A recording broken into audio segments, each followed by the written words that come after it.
Día 13. El ego y la falsa autonomía. Es razonable preguntarse cómo pudo la mente haber inventado el ego. De hecho, esa es la mejor pregunta que puedes hacerte. Sin embargo, no tiene objeto dar una respuesta en función del pasado, porque el pasado no importa y la historia no existiría si los mismos errores no siguiesen repitiéndose en el presente. El pensamiento abstracto es pertinente al conocimiento, porque el conocimiento es algo completamente impersonal y para entenderlo no se necesita ningún ejemplo. La percepción, por otra parte, es siempre específica y por lo tanto concreta. Todo el mundo inventa un ego o un yo para sí mismo, el cual está sujeto a enormes variaciones debido a su inestabilidad. También inventa un ego para cada persona a la que percibe, el cual es igualmente variable. Su interacción es un proceso que los altera a ambos porque no fueron creados por el inalterable o mediante él. Es importante darse cuenta de que esta alteración ocurre con igual facilidad, tanto si la interacción tiene lugar en la mente como si entraña proximidad física. Pensar acerca de otro ego es tan eficaz en el proceso de cambiar la percepción relativa como es la interacción física. No puede haber de hecho mejor ejemplo que que el ego es solamente una idea y no un hecho. El propio estado mental es un buen ejemplo de cómo fue inventado el ego. Cuando repudiaste el conocimiento fue como si jamás lo hubieses tenido. Esto es tan evidente que basta con que lo reconozcas para constatar qué es lo que en realidad ocurre. Y si eso ocurre en el presente, ¿por qué habría de sorprenderte que hubiese ocurrido en el pasado? Asombrarnos ante lo inusual es una reacción comprensible, pero asombrarnos ante algo que ocurre con tanta frecuencia no lo es en absoluto. No olvides, no obstante, que la mente no tiene por qué operar así, aunque así es como opera ahora.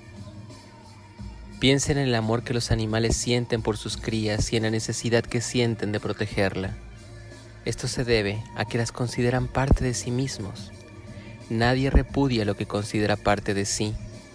La manera en que reaccionas ante tu ego es similar a cómo Dios reacciona ante sus creaciones, con amor, con protección y con caridad. Tus reacciones ante el yo que inventaste no son sorprendentes. De hecho, son muy similares a la forma de que algún día reaccionaras ante tus creaciones reales, las cuales son tan eternas como tú. No es cuestión, por lo tanto, de cómo reaccionas al ego, sino de lo que crees ser. Creer es una función del ego y mientras tu origen siga siendo sujeto de interpretaciones, lo seguirás viendo desde el punto de vista del ego. Cuando el aprendizaje deje de ser necesario, simplemente conocerás a Dios. La creencia de que hay otra forma de percibir es la idea más sublime de que es capaz el pensamiento del ego.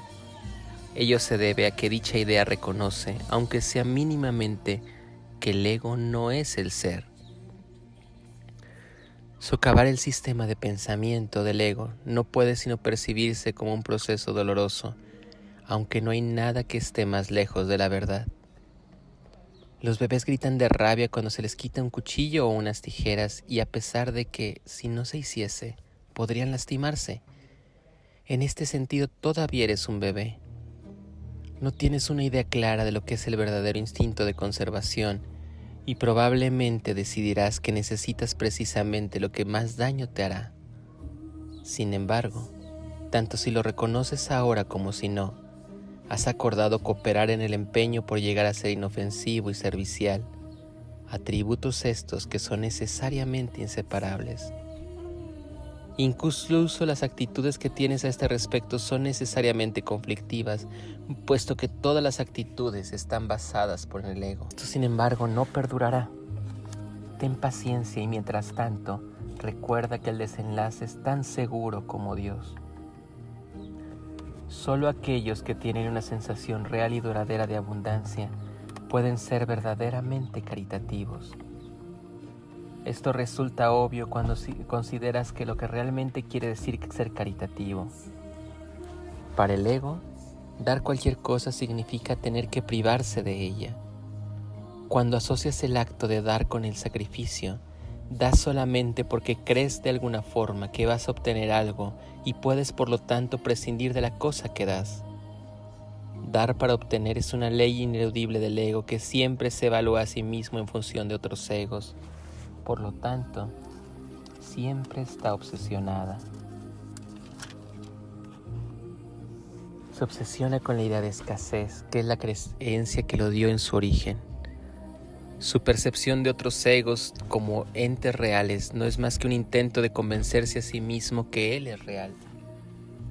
El amor propio desde el punto de vista del ego no significa otra cosa que el ego se ha engañado a sí mismo creyendo que es real y por lo tanto está temporalmente menos inclinado a saquear. Ese amor propio es siempre vulnerable a la tensión, término que se refiere a cualquier cosa que él perciba como una amenaza a su existencia. El ego vive literalmente a base de comparaciones. La igualdad es algo que está más allá de lo que puede entender y por lo tanto le es imposible ser caritativo. Lo que el ego da nunca emana de una sensación de abundancia, porque él fue engendrado precisamente como un sustituto de esta. Por eso es por lo que el concepto de obtener surgió en el sistema de pensamiento. Los apetitos son mecanismos para obtener que representan la necesidad del ego de ratificarse a sí mismo. Esto es cierto tanto en el caso de los apetitos corporales como en el de las llamadas necesidades más elevadas del ego. El origen de los apetitos corporales no es físico. El ego considera el cuerpo como su hogar y trata de satisfacerse a sí mismo a través de él. Pero la idea de que esto es posible es una decisión de la mente que está completamente confundida acerca de lo que realmente es posible. El ego cree que tiene que valerse por sí mismo para todo, lo cual no es otra forma más que describir cómo él se creó a sí mismo. Este es un estado de tanto temor que lo único que puede hacer es dirigirse a otros egos y tratar de unirse a ellos en un débil intento de identificarse con ellos, o atacarlos en una demostración igualmente débil de fuerza. No es libre, no obstante, de poner en tela de juicio la premisa que da lugar a todo esto, pues es la premisa de su base. El ego es la creencia de la mente, según la cual tiene que valerse completamente de sí misma. Los incesantes esfuerzos del ego por ganar el reconocimiento del espíritu y establecer así su propia existencia son inútiles. El espíritu en su conocimiento no es consciente del ego. No lo ataca, simplemente no lo puede concebir en absoluto. Aunque el ego tampoco se percata del espíritu, se percibe a sí mismo rechazado por algo más grande que él. Por eso es que con el amor propio, tal como el ego lo concibe, no puede por menos que ser ilusorio.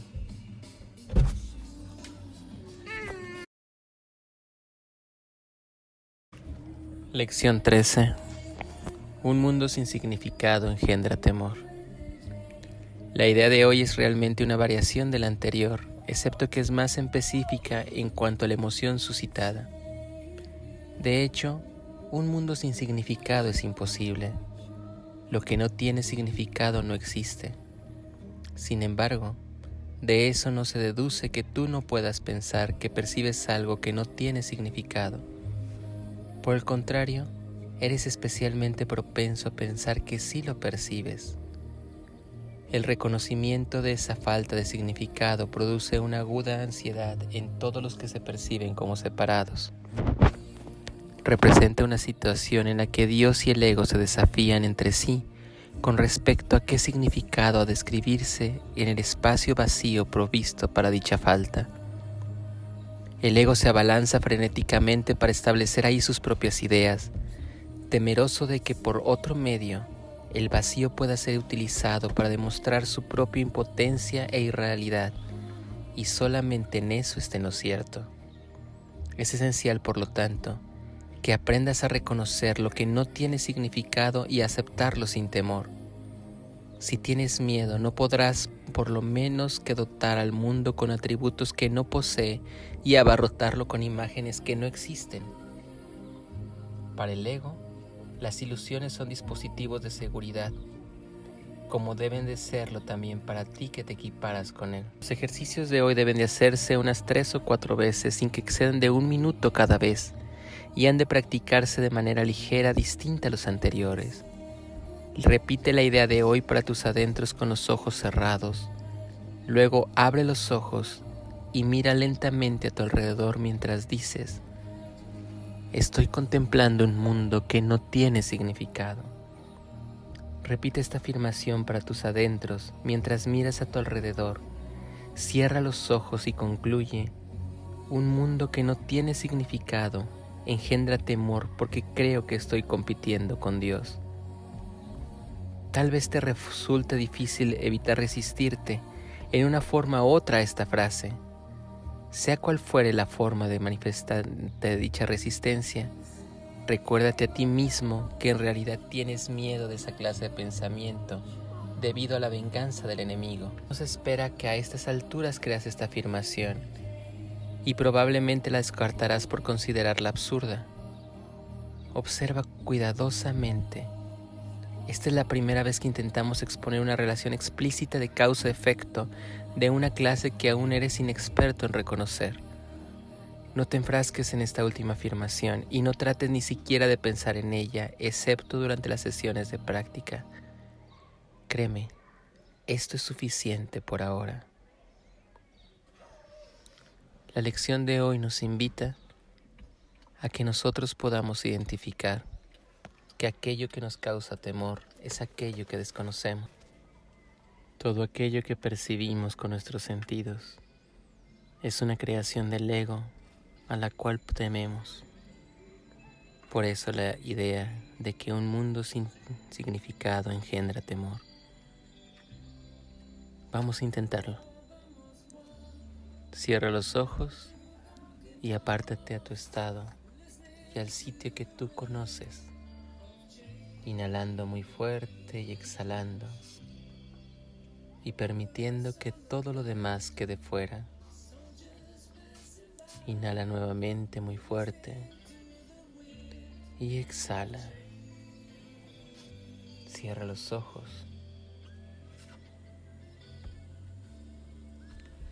Y ya que estás en ese estado, simple y sencillamente abre los ojos y repítete a ti mismo: estoy contemplando un mundo que no tiene significado. Cierra los ojos y repite mentalmente: un mundo que no tiene significado engendra temor porque creo que estoy compitiendo con Dios. Inhala fuerte mientras dejas que la frase haga su efecto dentro de ti. Y nuevamente abre los ojos y pósalos sobre algún otro lugar. Repite: estoy contemplando un mundo que no tiene significado. Y cierra los ojos mientras vas repitiendo: un mundo que no tiene significado engendra temor porque creo que estoy compitiendo con Dios. Inhala fuerte y asimila poco a poco la frase. Deja que haga efecto donde tiene que hacer efecto. Y finalmente vuelve a abrir los ojos y pósalos en algún otro lugar. Y repite nuevamente para ti: estoy contemplando un mundo que no tiene significado. Cierra los ojos y luego repite: un mundo que no tiene significado engendra temor porque creo que estoy compitiendo con Dios. Inhala muy fuerte.